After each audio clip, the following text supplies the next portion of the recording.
وصدق رسوله النبي الأمي الكريم ونحن على ذلك لمن الشاهدين والشاكرين والحمد لله رب العالمين. اللهم صل على سيدنا محمد وعلى آل سيدنا محمد وبارك وسلم. اللهم صل على سيدنا محمد وعلى آل سيدنا محمد وبارك وسلم. اللهم صل على سيدنا محمد وعلى آل سيدنا محمد وبارك وسلم.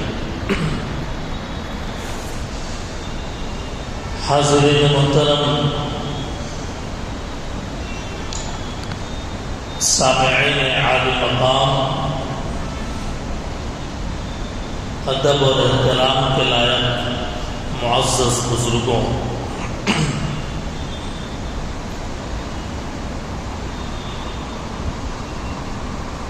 استخارے کی نماز، توبہ کی نماز اور حاجت کی نماز، یہ تین نمازوں کے بارے میں گزشتہ 2 جمعے آپ کے سامنے بیان ہوا تھا. آج کے جمعے میں تہجد کی نماز اور شکرانے کی نماز، یہ 2 نمازوں کے بارے میں آج بیان ہوگا.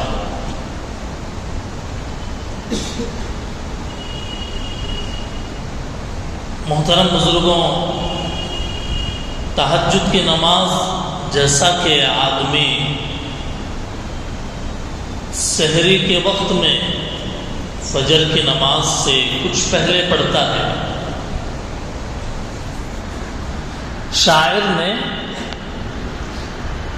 اپنے الفاظ نظم میں اس کو کچھ یوں ذکر کیا: میں نور کے تڑکے میں جس وقت اٹھا سو کر، میں نور کے تڑکے میں جس وقت اٹھا سو کر، اللہ کی رحمت کے دروازے کھلے پائے. آتی تھی صدا پیغام جو مانگنے والا ہو، آتی تھی صدا پیغام جو مانگنے والا ہو، ہاتھ اپنی عقیدت سے آگے میرے پھیلائے. جس کو گناہوں سے بخشش کی تمنا ہو، جس کو گناہوں سے بخشش کی تمنا ہو، وہ اپنے گناہوں کی کثرت سے نہ گھبرائے. وہ مائل توبہ ہو، میں مائل بخشش ہوں. وہ مائل توبہ ہو، میں مائل بخشش ہوں. میں رحم سے بخشوں گا، وہ شرم سے پچھتائے. میں رحم سے بخشوں گا، وہ شرم سے پچھتائے. وہ کشت طلب بوئے، کشت کہتے ہیں فارسی میں بیج کو، وہ کشت طلب بوئے، میں بارش رحمت ہوں. میں دیکھ نہیں سکتا کھیتی کوئی مرجھائے. یہ سن کے ہوئے جاری آنکھوں سے میرے آنسو، قسمت ہے محبت میں رونا جسے آ جائے. آقائے گدا پرور سائل ہوں تیرے در پر، میں اور تو کیا مانگوں تو ہی مجھے مل جائے. نماز تہجد نمازوں کی فہرست میں ایک اعلیٰ ترین نماز ہے. قرآن اور حدیث کے اندر بہت زیادہ فضیلت، ترغیب اس کی بیان ہوئی ہے. چونکہ ہمیں 2 نمازوں کے بارے میں کہنا ہے، پہلی شکرانے کی نماز اور دوسرے تہجد کی نماز. تو مختصر وقت میں دونوں نمازوں کا احاطہ کرنا ہے، تو اس کے لیے سب سے پہلے ہم شکرانے کی نماز کے تعلق سے بیان کریں گے۔ محترم حاضرین، دنیا میں اللہ تعالیٰ نے انسان پر کروڑوں نعمتیں اپنی مرحمت فرمائی ہے، نصیب فرمائی ہے۔ انسان ہونا نعمت، مسلمان ہونا نعمت، صاحب ایمان ہونا نعمت، تندرستی اللہ تعالیٰ کی ایک بہت بڑی نعمت ہے۔ کبھی کبھی کوئی مصیبت آتی ہے اور مصیبت ٹل جاتی ہے، کبھی کوئی خوشی کا وقت ہوتا ہے، مثال کے طور پہ کوئی امتحان میں کامیاب ہو گیا تو خوشی کا موقع ہے، کسی کا کوئی مقصد پورا ہو گیا، کسی کی مراد پوری ہو گئی، کسی کی چاہت پوری ہو گئی، کوئی شادی کا رشتہ طے ہو کر خوش ہو گیا، جی آپریشن تھا سکسیس ہو گیا۔ ایسی بے شمار مرحلے آتے ہیں انسان کے زندگی میں خوشی کے، تو ایسے وقت میں، خوشی کے وقت میں آدمی کو چاہیے کہ 2 رکعت نماز پڑھے، 2 رکعت نفل نماز شکرانے کی نیت سے کہ ان 2 رکعت کے ذریعے سے میں اللہ کے اس نعمت کا شکر ادا کر رہا ہوں۔ رکعت باندھ لے، فجر اور عصر کے بعد جو مکروہ وقت ہوتا ہے اس کے علاوہ دوسرے وقت میں، دن اور رات میں کوئی بھی وقت ہو، مکروہ اوقات، ممنوع اوقات کے علاوہ میں کبھی بھی وہ 2 رکعت نفل نماز پڑھ سکتا ہے۔ جیسے نفل نماز پڑھتے ہیں، سورہ فاتحہ، ضم سورت، 2 رکعت مکمل کر کے سلام پھیرنے کے بعد سب سے پہلے اللہ تعالیٰ کا شکر ادا کرے کہ اے اللہ، میں اس قابل تو نہیں تھا کہ آپ نے مجھے یہ نعمت دی، آپ کا رحم ہے، کرم ہے، فضل ہے۔ اے اللہ، یہ مصیبت تھی، آپ نے ختم فرما دی، یہ بیماری تھی، آپ نے ختم فرما دیا۔ تو اس طریقے سے جو نعمت ملی، دعا میں اللہ سے کہے کہ اے اللہ، یہ آپ کے فضل ہے، آپ کا کرم ہے، رحم ہے، مجھے بہت خوشی ہوئی ہے آپ کے اس نعمت کے عطا کرنے سے۔ مالک، میں اپنے یہ 2 رکعت بطور نذرانے کے، یہ 2 رکعت عبادت میری بطور شکرانے کے آپ کے سامنے پڑھ رہا ہوں، پڑھ چکا ہوں، اے اللہ اسے قبول فرمائیے، اور یہ جو نعمت ملی ہمیشہ مجھے نعمتوں میں رکھیے، ہمیشہ مجھے آرام، راحت، سکون، صحت، سلامتی میں رکھیے۔ کاروبار میں اضافہ ہوا، اے اللہ آپ نے اضافہ کیا میرے کاروبار میں، اے اللہ میں آپ کا شکر ادا کرتا ہوں۔ تو اس کا بڑا فائدہ کیا ہوگا شکر ادا کرنے کا؟ اللہ تعالیٰ اس نعمت کو ڈبل کر دیں گے۔ وہ جو نعمت اللہ تعالیٰ نے عطا فرمائی ہے، مزید اس میں اضافہ کر دیں گے اللہ تعالیٰ، اور قبول فرمائیں گے، مزید اللہ انعام دیں گے۔ عام طور پر لوگوں کی صورتحال یہ ہے کہ مصیبت آئی تو اللہ کے سامنے جھکتے ہیں، پریشانی آئی تو ماتھا رگڑتے ہیں اللہ کے سامنے، بیماری آئی، ٹینشن ہے، پریشانی ہے، اللہ کے آگے رو رو کر مانگتے ہیں۔ لیکن وہی خوشی آئی تو اللہ کو یاد نہیں کرتے۔ خوشی آئی، خوشی کا موقع ہے، ناچتے ہیں، گاتے ہیں، بجاتے ہیں، پیتے ہیں، پلاتے ہیں، کباب شباب اور گناہوں کے اندر مبتلا ہو جاتے ہیں۔ اس لیے یہ مبارک کام بتایا گیا کہ غم میں تو آدمی اللہ کی طرف آتا ہی ہے، لیکن جب خوشی ملے تمہیں تو اس وقت بھی اللہ کو یاد کرو اور اللہ سے کہو کہ اے اللہ، آپ نے یہ میرے اوپر فضل کیا، یہ آپ کا میں شکر ادا کر رہا ہوں۔ تو 2 رکعت شکرانے کی نماز کا یہ مطلب ہے، اور ایسا کرنا چاہیے۔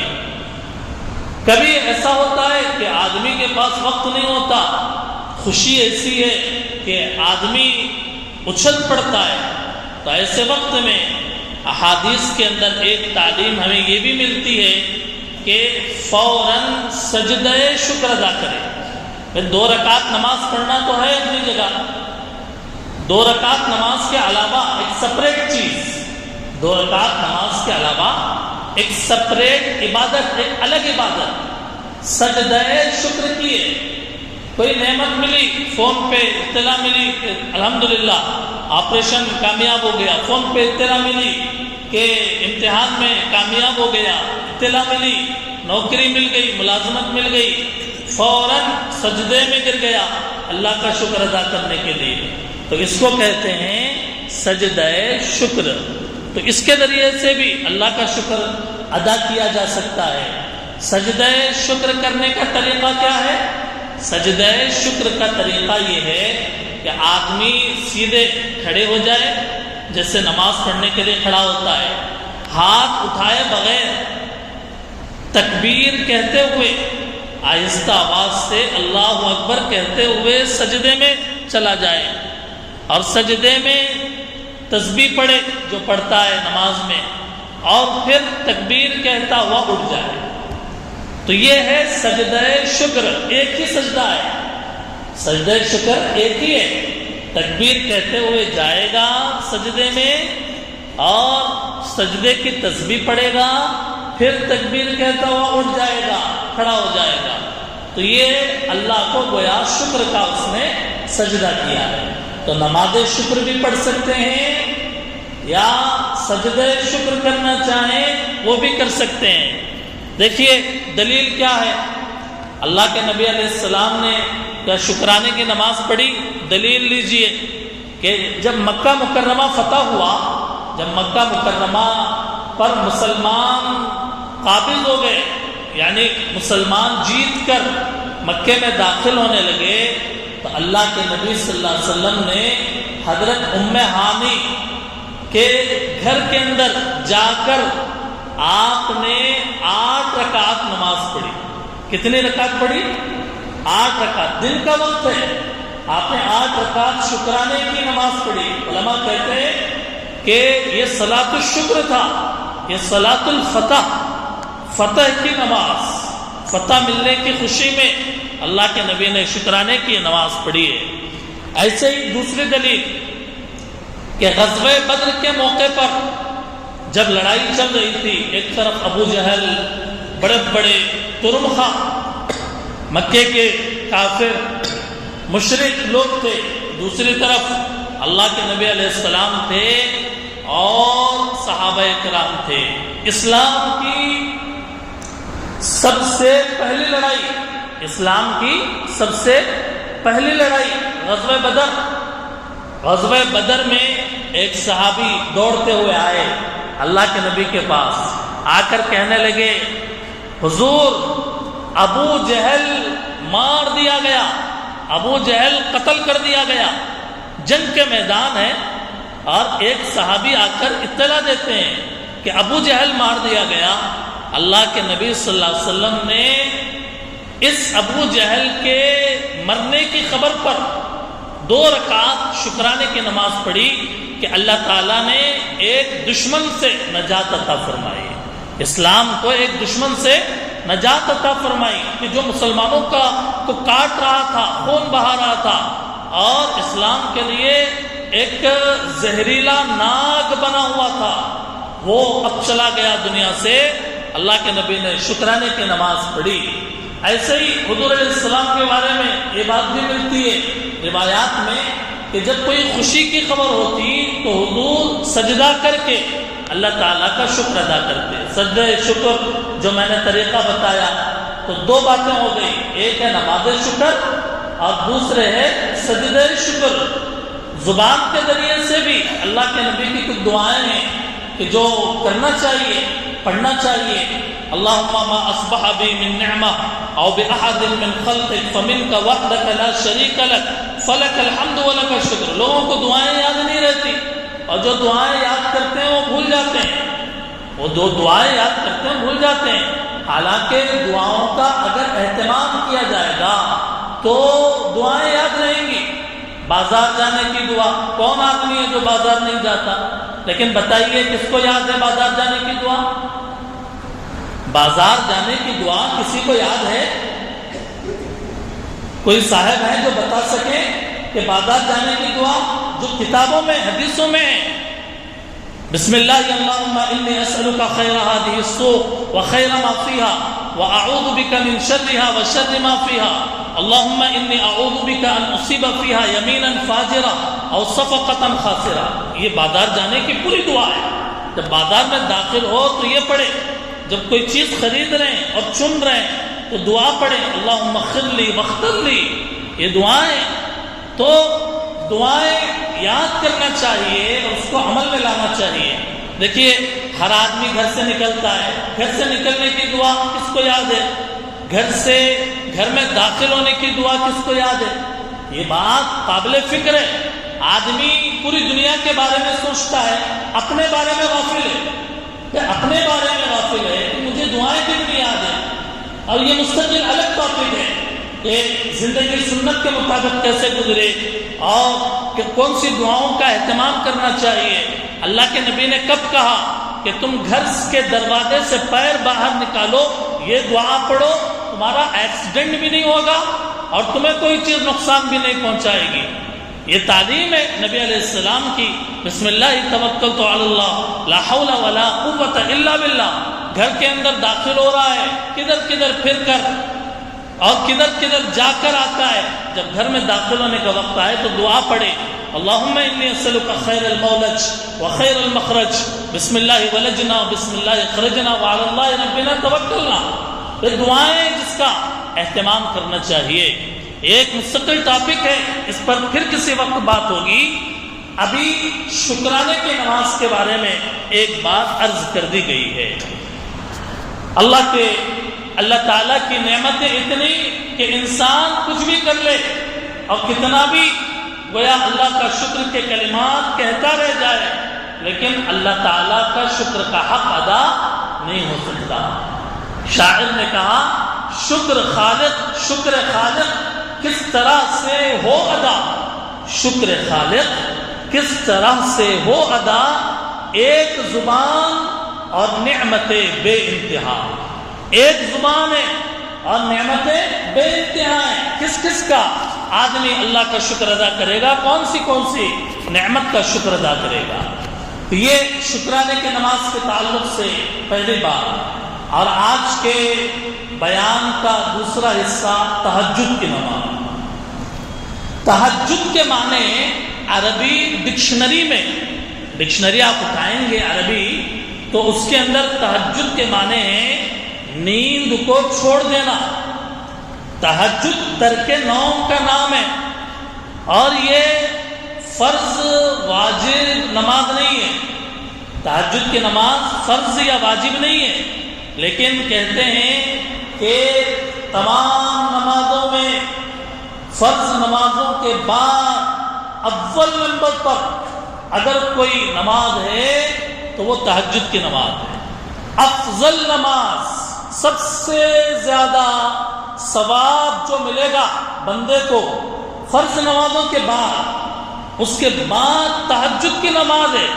اور تہجد کی نماز رات کے سناٹے میں پڑھی جاتی ہے، رات کے اندھیرے میں پڑھی جاتی ہے، اور ایسے وقت میں پڑھی جاتی ہے جب سارے لوگ سوئے ہوئے اور بندہ اللہ کے سامنے کھڑا ہو کر تہجد کی نماز پڑھتا ہے، تو کیا اس کے اندر دکھلاوا ہو سکتا ہے؟ بولیے، اس کے اندر کیا دکھلاوا ہو سکتا ہے؟ رات کے اندھیرے میں کہ جب کوئی کسی کو نہیں دیکھ رہا سوائے اللہ کے، تو اس وقت میں جو نماز پڑھے گا اخلاص کا اعلیٰ درجہ ہوگا۔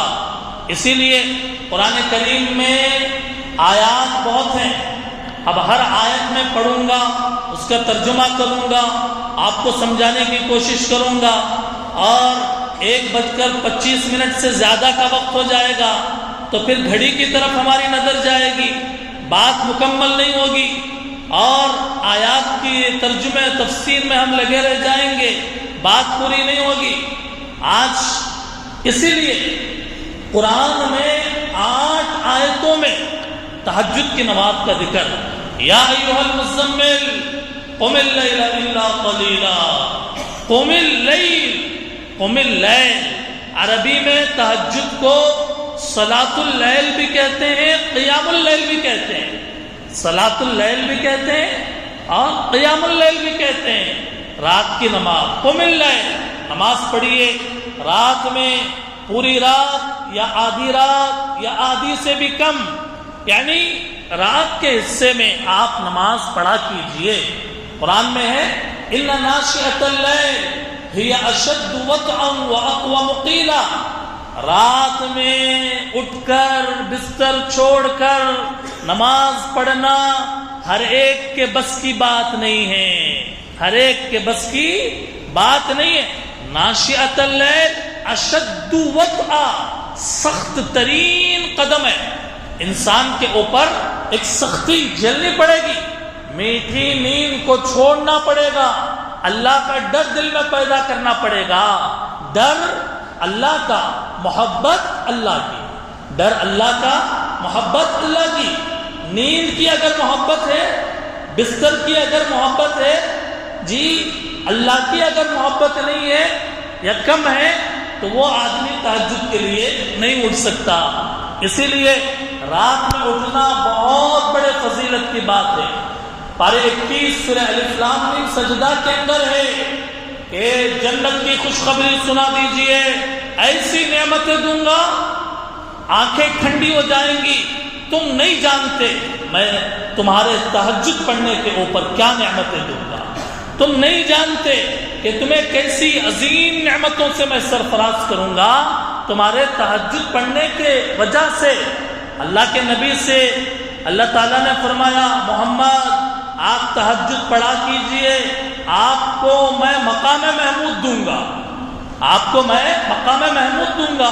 مقام محمود کس کو کہتے ہیں؟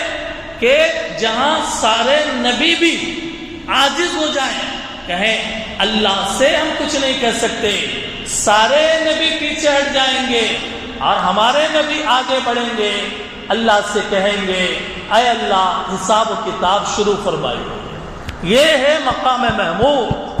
آتی محمدن الوسیلۃ والفضیلۃ والمقام وبعثہ مقاما محمودا. جی کہاں ہے؟ اذان کے بعد کی دعا میں ہے یا نہیں ہے؟ اذان کے بعد کی دعا میں مقام محمود کی دعا ہے. قرآن میں تہجد پڑھنے پر نبی کو مقام محمود دے رہے ہیں، تو ہمیں اور آپ کو اللہ تعالیٰ کتنا نوازیں گے یہ سوچنے کی بات ہے. آدمی چاہتا ہے اللہ سے قریب ہونا، اولیاء اللہ بھائی وہ فلاں بزرگ، فلاں ولی، فلاں پیر، فلاں مرشد، یہ آدمی کہتا ہے وہ اللہ والے. کیا ہم اللہ والے نہیں بن سکتے؟ بے شک وہ اللہ والے ہیں. وہ اللہ والے کیسے بنے؟ اسی لیے کہتے ہیں ہر اللہ والے کے لیے یہ بات ضروری ہوتی ہے کہ رات کی نماز یعنی تہجد کی نماز پڑھے. بالکل ایسے ہی ہم اگر اللہ سے قریب ہونا چاہتے ہیں تو ہمیں فرض نمازوں کے ساتھ تہجد کی نماز پڑھنا پڑے گا. ترمذی شریف کی حدیث میں ہے اللہ بندے کے قریب تہجد کے وقت ہوتے ہیں، سب سے زیادہ قریب اللہ بندے کے تہجد کے وقت میں ہوتے ہیں. تم سے ہو سکے تو اس وقت اللہ کا ذکر کرنے والے بنو. اس وقت میں نے فجر کی تفسیر میں کہا آج کہ اگر رات کے کسی بھی حصے میں ہماری آنکھ کھلے تو زبان سے ایک مرتبہ کم از کم اللہ کا نام لے لو. رات میں اتنی قیمتی گھڑی ہوتی ہے، 12 بجے، 2 بجے، 3 بجے رات کے سونے کے بعد کبھی بھی آنکھ کھلے استغفر اللہ، اللہ اکبر، سبحان اللہ کہہ لو. یہ ذکر کی برکت سے جنت میں درجات بلند ہوں گے. بہت بڑی دولت ہے یہ. آدمی اس کو کم قیمت سمجھتا ہے. ہاں کیا کرتے ہیں ذکر؟ دن کے ذکر اور رات کے ذکر میں زمین و آسمان کا فرق ہے. دن کا وقت تو ذکر سبھی کرتے ہیں، رات کے وقت ذکر وہ کرتا ہے کہ جس کی زبان پر اللہ کی یاد ہوتی ہے، کہ جس کے دل کے اندر اللہ کی یاد ہوتی ہے. مسلم شریف کے اندر ہے فرض نماز کے بعد سب سے افضل نماز تہجد کی ہے. ترمذی شریف کے اندر ہے تم تہجد ضرور پڑھا کرو، تم تہجد ضرور پڑھا کرو۔ کیوں؟ اس لیے کہ تہجد کا پڑھنا صالحین کا طریقہ ہے، نیک لوگوں کا طریقہ ہے، اللہ سے قریب ہونے کا ذریعہ ہے، اور گناہوں کے مٹ جانے کا ذریعہ ہے۔ اور تہجد کی نماز انسان کو گناہوں سے روک دیتی ہے۔ اب تہجد کا وقت کب سے اور تہجد کی رکعتیں کتنی، یہ کچھ اہم باتیں بیان کرنے کی ہے۔ تو اس لیے سمجھے کہ عشاء کی نماز کے بعد سے تہجد کا وقت شروع ہوتا ہے اور صبح صادق تک اس کا وقت رہتا ہے۔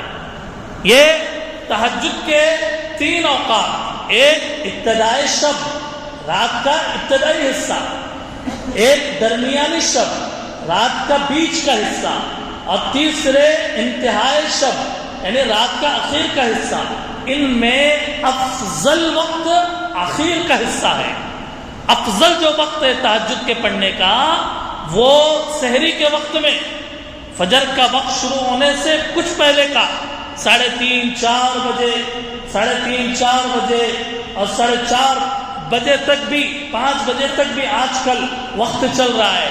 نظام الاوقات ہے، اس کے ذریعے سے آپ دیکھ سکتے ہیں کہ روزانہ فجر کا وقت کب سے شروع ہو رہا ہے۔ اس کو دیکھ کر سمجھ کر اپنے گھر میں، گھر کی دیوار پر اس ٹائم ٹیبل کو، جو نماز کا ٹائم ٹیبل 12 مہینوں کا ہے، اس کو بڑے سائز میں نکال کر اپنے گھر کے اندر دیوار پر ٹانکیے اور اس میں دیکھا کیجئے کہ روزانہ تہجد کا وقت کب تک رہ رہا ہے۔ رات میں عشاء کی نماز پڑھنے کے بعد سے آپ صبح صادق تک، فجر کا وقت شروع ہونے سے پہلے، میں نے کہا 3 حصے، 3 حصوں میں آخری جو حصہ ہے، آخر رات والا حصہ، وہ انتہائی قیمتی ہے۔ اس وقت آدمی کو تہجد کی نماز پڑھنا چاہیے۔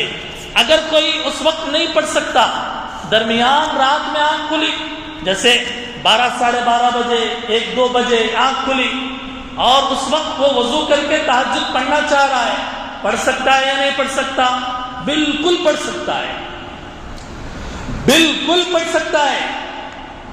12 1 2 جب بھی آپ کی آنکھ کھل جائے اور آپ ضرورت سے فارغ ہو کے وضو کر کے مصلی بچھا کر نماز پڑھنا چاہے، تہجد کی نیت سے آپ ضرور پڑھیے اور تہجد کی نماز شمار ہوگی۔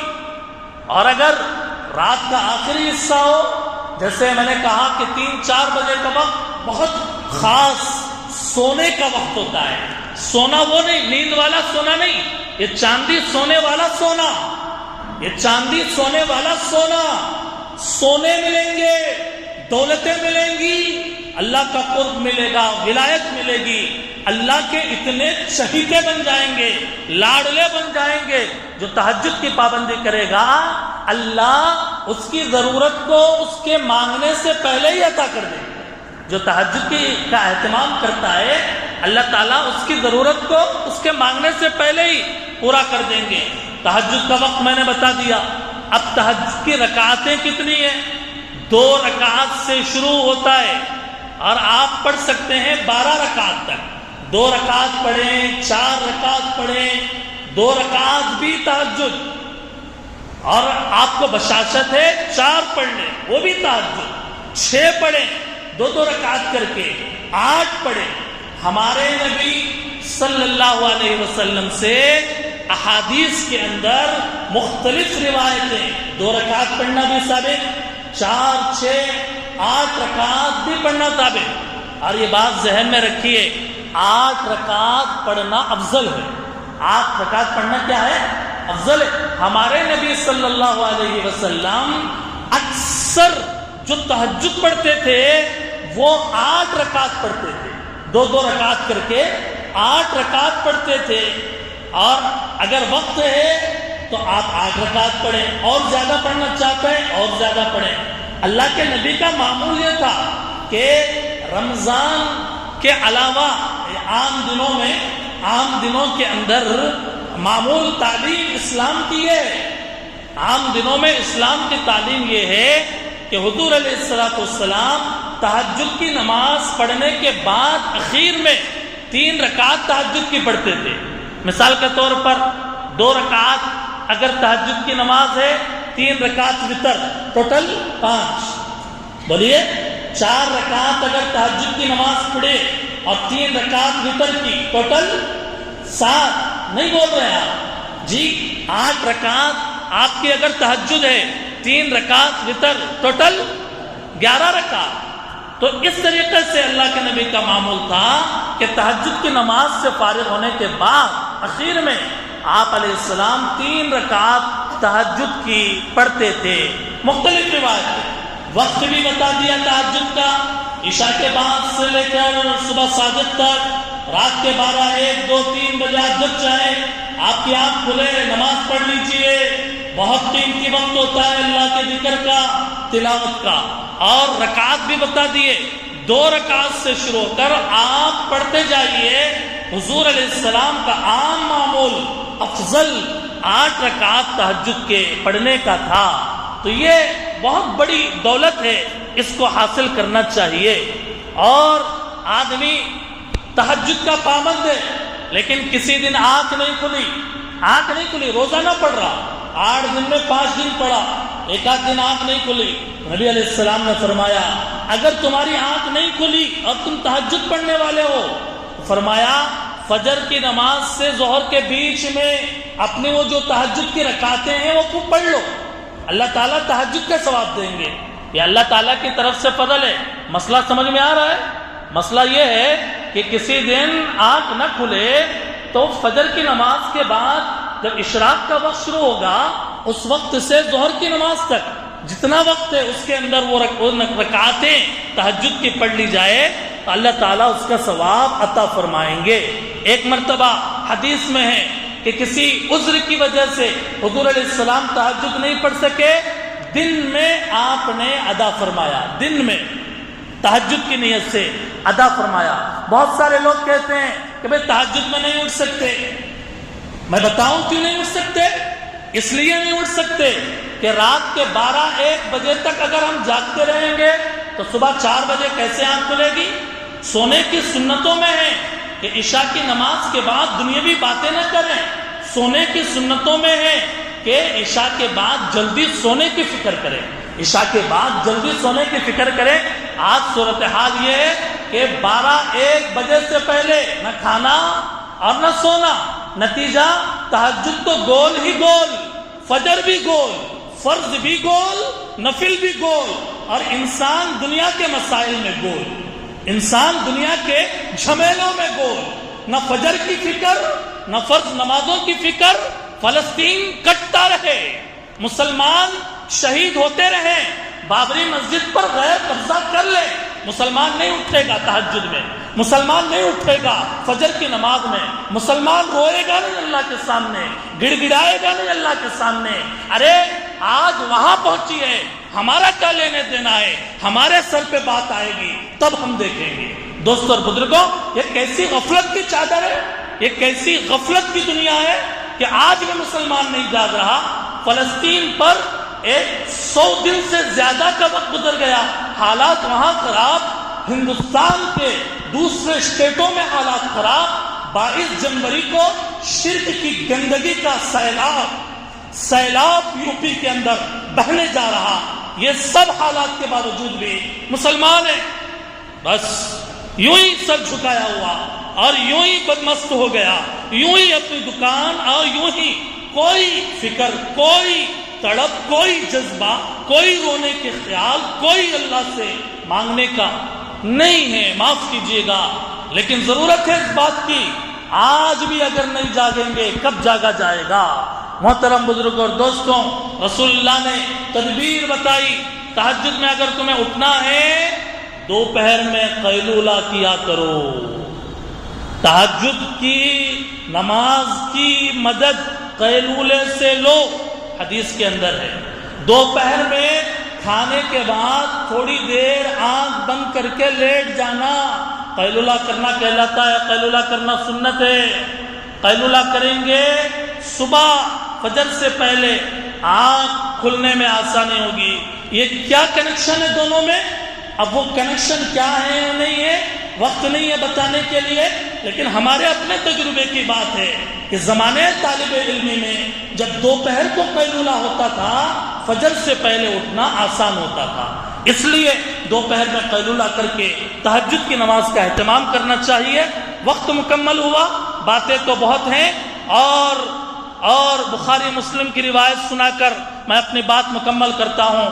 اللہ تعالیٰ آخری رات میں آسمان دنیا پر نزول فرماتے ہیں، ارشاد فرماتے ہیں، ارے ہے کوئی جو مجھ سے مانگے میں عطا کروں، ہے کوئی مانگنے والا کہ جس کی مانگ اور دعا کو میں پوری کروں، ہے کوئی مغفرت کا طلب کرنے والا کہ جس کی میں مغفرت کروں۔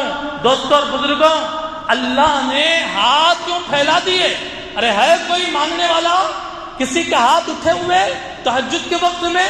بولو، مانگو دوں گا، میں مغفرت چاہو میں کروں گا مغفرت۔ دوستوں اور بزرگوں، کہنے والے نے سچ کہا، تہجد کے وقت اگر آنکھ کھل جائے، تہجد کے وقت اگر آنکھ کھل جائے تو سمجھ لو کہ بلاوا آسمان سے ہے، بلاوا آسمان سے ہے کہ اللہ نے ہمیں توفیق دی ہے، اسی لیے ہماری آنکھ کھل گئی۔